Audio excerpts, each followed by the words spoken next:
Yo, what's going on, guys and gals? Terra Knights, Terra the Ryza here, and today we have full Lagiacrus builds. And oof, this armor is looking so magnificent. Look at it, oh my goodness. With Lagiacrus just releasing in Monster Hunter Wilds, we now have access to extremely strong thunder builds. Elemental damage hasn't been too good in Monster Hunter Wilds, but with the latest title update, some weapons have seen significant elemental damage buffs on some of their attacks. And so today's video, we have 3 builds for some pretty widely used weapons. We have a sword and shield build, a dual blades build, and a longsword build. But I think that's enough yapping for now. Let's just actually get into the builds. Oh, I'm sorry. Actually, before we do go over the builds, we should talk about how the Lagiacrus build actually works with its special armor bonus. Lagiacrus comes with the skill Leviathan's Fury. It comes in a level 2 and a level 4. Wearing 2 pieces will get you Azure Bolt 1, and wearing 4 pieces will get you Azure Bolt 2. Azure Bolt 1 temporarily increases affinity and can deal extra thunder damage upon buildup. And Azure Bolt 2 further increases additional thunder damage from Azure Bolt 1 and moderately extends the duration affinity is increased. So what exactly does this mean? Well, it's actually as simple as just attacking with your sword and shield, or pretty much any weapon that you have for that matter, actually. Now, as you're going to notice with this build, this is actually a sneak peek at the sword and shield build. We have 30% affinity and 608 thunder damage. Now, what we're looking for here is just to attack, and on the right side of the screen, you're going to see that we've actually activated the Thunderous Roar. Oh, I'm sorry, Azure Bolt 2, I mean. Now, when Azure Bolt 2 is activated, you're going to notice that our affinity increased by 15%. But it doesn't say that our elemental damage increased, and that's actually because the elemental damage increase is inherent on some of the attacks that we're literally dealing. It doesn't actually show up on our elemental status for whatever reason. I feel like Capcom maybe should change that. But now it is a pretty simple armor skill. However, it has some extremely strong and powerful effects on the right weapons, with the right elements, of course, being thunder. And oh my god, look at those effects, ladies and gentlemen. Now, right now, we actually do not have the skill activated anymore. You're going to notice that it actually goes on cooldown every once in a while.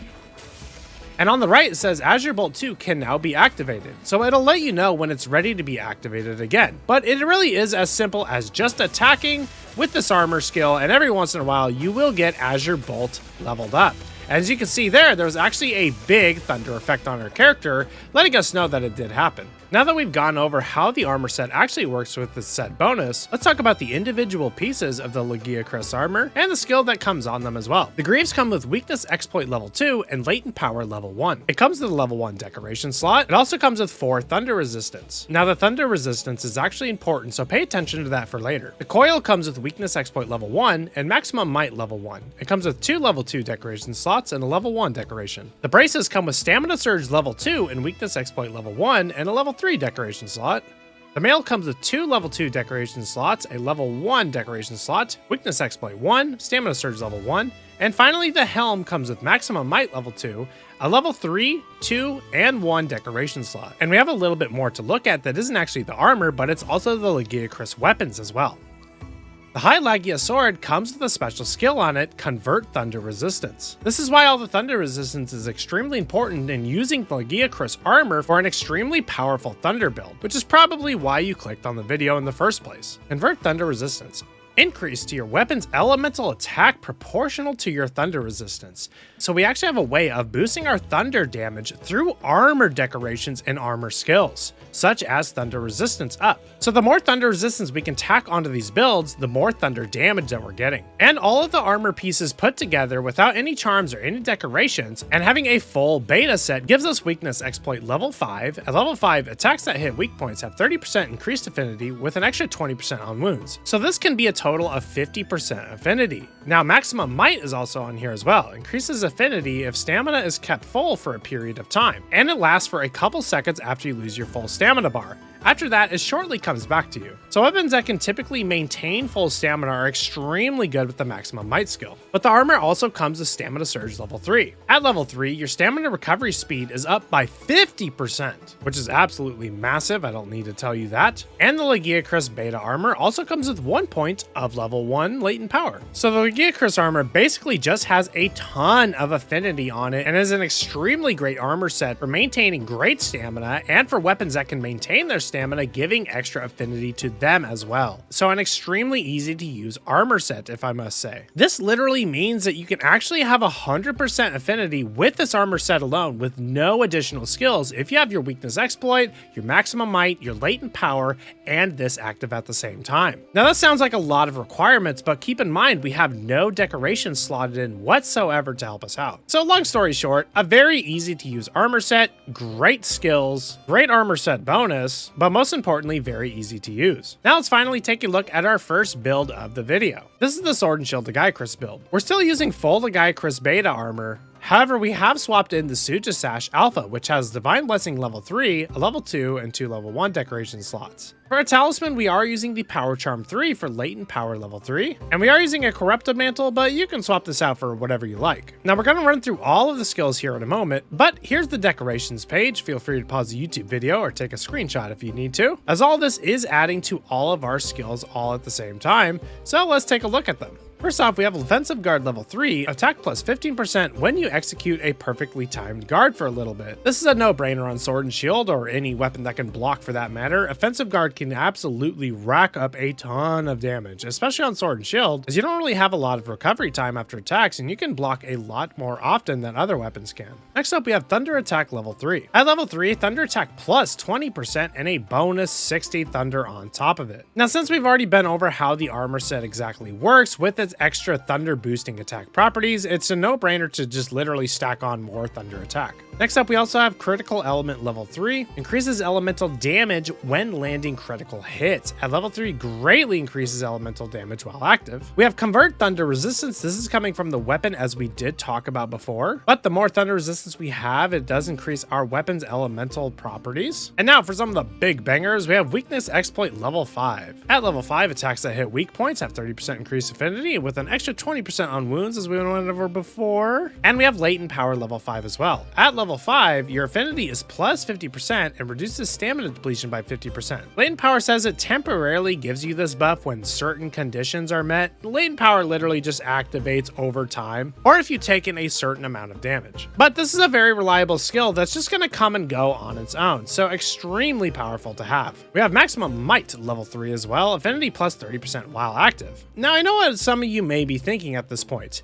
If we have 50% affinity here, 50% affinity here, and 30% affinity here, that sounds like too much affinity, and you are right. However, this is more of a comfortable Sword and Shield build, and you have to keep in mind that you're not always going to get the extra 20% on wounds when you are attacking monsters, so sometimes this can be 30% affinity only, and Latent Power isn't also active all the time as well. So if Latent Power isn't active and we aren't hitting something with wounds, but we are hitting weak spots, we are getting about 60% affinity, and that's only if we can keep our stamina full. So this is a build that can easily fluctuate to get you up to 100% affinity, but only when every single condition are met are you actually overcapped on it. So it's not really that big of a deal in my mind, especially as I'm not a super uber expert speedrunner and I don't really play perfectly anyways. And let's not kid ourselves, you probably don't either. Next up, we have Divine Blessing level 3 coming from the safi'jiiva sash. Has a predetermined chance of reducing the damage you take, and if you do take damage and this activates, it reduces it by 50%.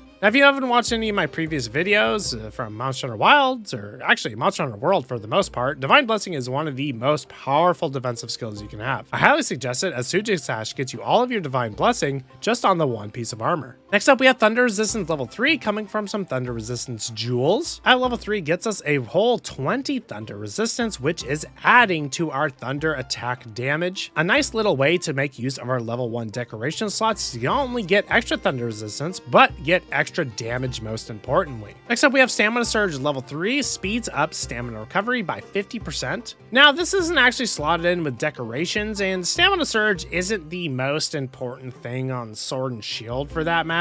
However, the Lagiacrus armor is a little bit scattered on having a lot of stamina with Stamina Surge and wanting to keep your stamina up with Maximum Might. And Latent Power also gives you a reduction to extra stamina depletion as well. However, it should be stated that stamina is used amongst every single player in Monster Hunter, and while it isn't best used on the Sword and Shield, the fact remains that if you do lose your Maximum Might, Stamina Surge will only help you get it back that much faster, and under certain circumstances when you're having to roll around a ton, Stamina Surge will also replenish your stamina bar extremely quickly. Next up, we have earplugs level 3. This is a comfortable decoration that I like slotting into most of my builds, actually. At level 3, nullifies weak and strong monster roars. Now, you can normally get away with level 2 earplugs. There are only a couple or 3 monsters in the game that actually you need level 3 for. However, I like making damn sure that I'm not going to get interrupted. Next up, we also have aquatic oil silt mobility. I actually did slot this in myself.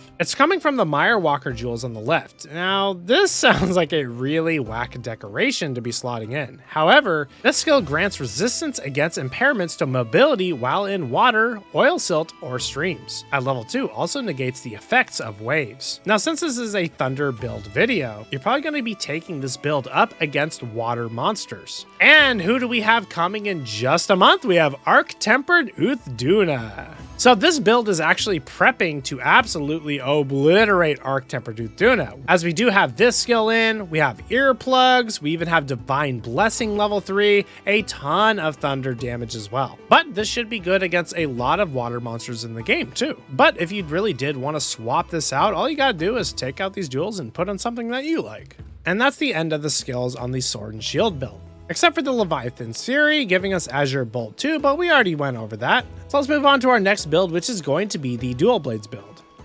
Now you're going to notice here that we have mostly full Lagiacrus again, but we have swapped in the Numinous Crown Beta. Now there isn't really a reason why I slotted in this armor piece specifically. I just simply like that it has Agitator and it has a really good amount of decoration slots in a variety of forms. We are using the Power Charm level 3 again, and of course you can swap the mantle for anything that you like. The Lagiacrus Dual Blades fully maxed out comes with the level 3, 2, and 1 decoration slot. It also comes with Power Prolonger level 2, not exactly the best thing on Dual Blades, but we'll take it. It also does still come with the special Convert Thunder Resistance skill, as all Lagiacrus weapons have this skill inherently on them. And here's the decorations for this build as well. Again, just like last time, take a screenshot or pause a YouTube video. Otherwise, let's get into the actual skills that we're working with. Thunder Attack up on this Dual Blades build is also again a no-brainer just like the last build. Thunder Attack plus 20% and a bonus 60 on top of it. Now for the Dual Blades, we do have a good chunk of white sharpness. However, I did slot in Razor Sharp. This is something I'm actually going to be testing around whether I want the critical element or maybe even just normal critical boost. So this is something I'm going to play with, but you might want to swap this out for critical boost. However, level 3 Razor Sharp does grant a 50% chance of no sharpness loss. And with so many hits coming from the Dual Blades, this can proc a ton, saving you a lot of your white sharpness. And as most of us know, the better color that you can keep for your sharpness, the more damage you are dealing. So you typically want to stay in white sharpness as long as possible, so this just helps. Power Prolonger level 2 is coming from the Dual Blades. We already did mention this before, but allows Dual Blades to stay powered up longer. We do have 1 point of critical elements level 1 that is coming from a Bolt critical element jewel, so it is slotted in here a little bit where it increases the elemental damage when landing critical hits. Level 1 slightly increases damage. And finally, for the weapon itself, we do have Convert Thunder Resistance. If you skipped to this part of the video or maybe missed it, this increases your weapon's elemental attack proportional to your thunder resistance. And as you can see in the bottom right, we do have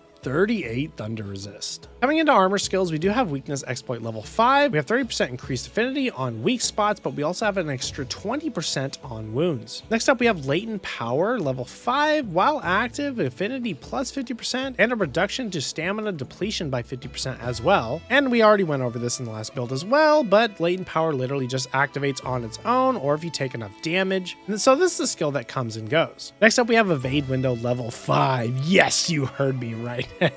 Nobody's going to be touching you with this Dual Blades build with evade window level 5, and since we have so much stamina reduction actually coming in from latent power, we also have stamina surge level 3 from some of the armor skills as well. You're able to dash around a ton with Dual Blades now because of this build. So the evade window is really going to help you get that special evade dodge for the Dual Blades, which only buffs your Dual Blades further. We do have Thunder Resist level 3 coming from the Thunder Resist jewels as well. Getting our Thunder Resistance up does help our damage on these builds because of the Convert Thunder Resistance skill. We have Constitution level 1 as well. Reduces fixed stamina depletion by 10%. This is just an extra decoration that I did put in. Might as well, I figured, just because Dual Blades are a very stamina hungry weapon. Next up, we also have level 1 Burst. Now level 1 Burst probably seems like it might not do much, but on level 1, on your first hit, gain a small temporary attack and element boost, replaced by a larger boost after the 5th hit. Now showing this off really quick actually, you're going to notice that we're at 552 Thunder Element, but once we activate Burst,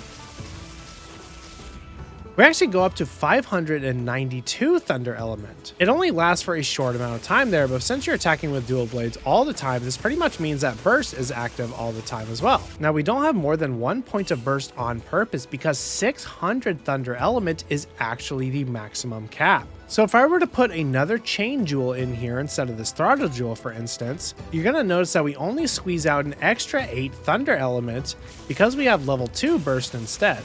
And as you can see in the top right, the Thunder Element is capped out at 600. So I opt for going for 592 Thunder from just the one chain jewel. But finally, we do have Maximum Might level 1, affinity plus 10% while active. If your affinity is kept full for a while, this is really hard to actually get on dual blades working properly. This is just coming from the Lagiacrus armor, so pay no attention to it. We also have recovery speed level 1, also just coming from the helm piece. But that pretty much wraps up this dual blades build. Finally, our last build of this video is a longsword build. Now, I kind of made this build a little bit comfortable as well. You're actually going to notice that we have a defense charm level 5 slotted in for our talisman, which gives us 5 whole points of defense boost. But we also have the Sakura Tide Obi Alpha Waist. The Sakura Tide Obi, as you can see on the right, gives you Quick Sheath level 2 and Adaptability level 1. It also gives you a level 2 and a level 1 decoration slot. This is a really nice armor piece for longsword users, as the Quick Sheath skill does speed up your special sheathing with the longsword specifically. The longsword does come with Power Prolonger level 2, just like the dual blades does as well, but it also does come with Convert Thunder Resistance again. Now with all that out of the way, here's the decorations page. Again, pause the YouTube video, take a screenshot if you must. But going into the actual skills, we have Thunder Attack level 3, again, Thunder Attack plus 20% and a bonus 60 on top of that, just really stacking on the thunder damage. We have Critical Element on this longsword build. Level 3 greatly increases your elemental damage when you are landing critical hits. We have Power Prolonger level 2 coming from the longsword, as we just went over. Critical Boost level 1 is also slotted in extra here. At level 1 increases your damage dealt from criticals from 25% to 28%, a really nice skill to just slot in here and there to just squeeze out a little extra damage. And of course, Convert Thunder Resistance. The more thunder resistance we have, the more damage we are going to get. And defense boost level 5 is coming from our charm. Level 5 we get a defense bonus of 8%, but also a bonus 20 on top of that, and all of our elemental resistances plus 3. We also have weakness exploit level 5. At level 5, a total of 50% affinity, 30% just being on weak spots, and if there is a wound, an extra 20%. Maximum Might level 3 here as well, affinity plus 30%. Maximum Might just procs if your stamina is kept full for a period of time, and this is actually very easy to use on longsword, so that's why I did opt for the Maximum Might here. As you did notice, we didn't really have it as much in the dual blades build, but that's because dual blades is using so much stamina. Next up, we have Thunder Resist level 3. Just like the other builds, we have it slotted in through some level 1 decoration slots, a nice way to squeeze out some extra damage through thunder damage through Thunder Resistance armor decos though. Really cool stuff, ladies and gentlemen. Next up, we have Stamina Surge level 3 as well. Level 3 stamina recovery speed plus 50%. Again, this is just coming from some of the armor pieces. If you did watch my sword and shield portion of the video, I went over it before, but this isn't really the best thing on sword and shield and longsword for that matter, but it does help you get your maximum might back much faster.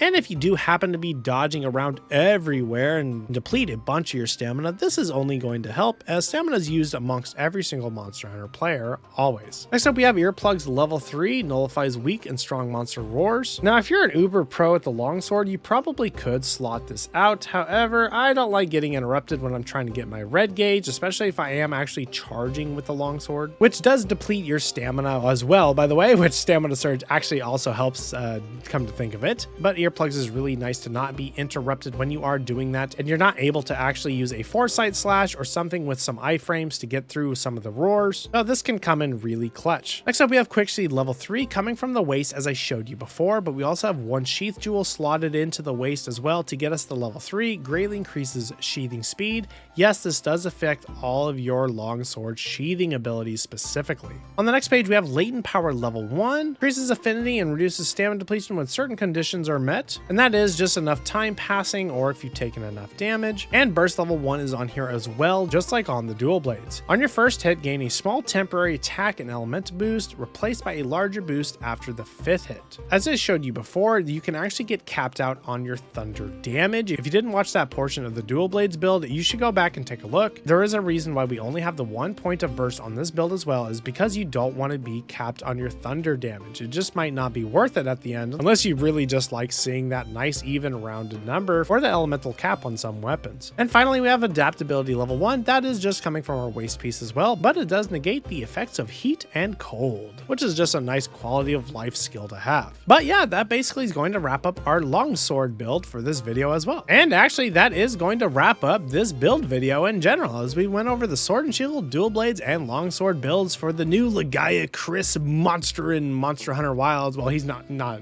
new monster, but he is in Monster Hunter Wilds. Man, I hate how you just cannot get close to characters in this game. I gotta say, Lagiacrus or Lagiacrus, as I guess that's the proper pronunciation, had a really cool return in Monster Hunter Wilds. As soon as I went into the underwater portion, I immediately knew that Monster Hunter Wilds' future expansion has to be returning to underwater. Or am I just coping? Let me know down in the comments below if you think that underwater combat is actually coming to Monster Hunter Wilds. Let me know what other builds you'd also love to see on the channel. And if you enjoyed the video, please consider leaving a like or even subscribing to the channel. I am on a huge goal of 100,000 subscribers one day, and every little bit helps. Or you could even consider joining our Discord. We have a super cool Monster Hunter Discord, but it isn't just Monster Hunter, it's just a Discord with a bunch of cool people to hang out with and play games with. So join our community already. But that's all I've got for today's video, guys and gals. I hope you had a good one. This has been Terra the Riser signing off, and I'll catch y'all on the next one. Peace!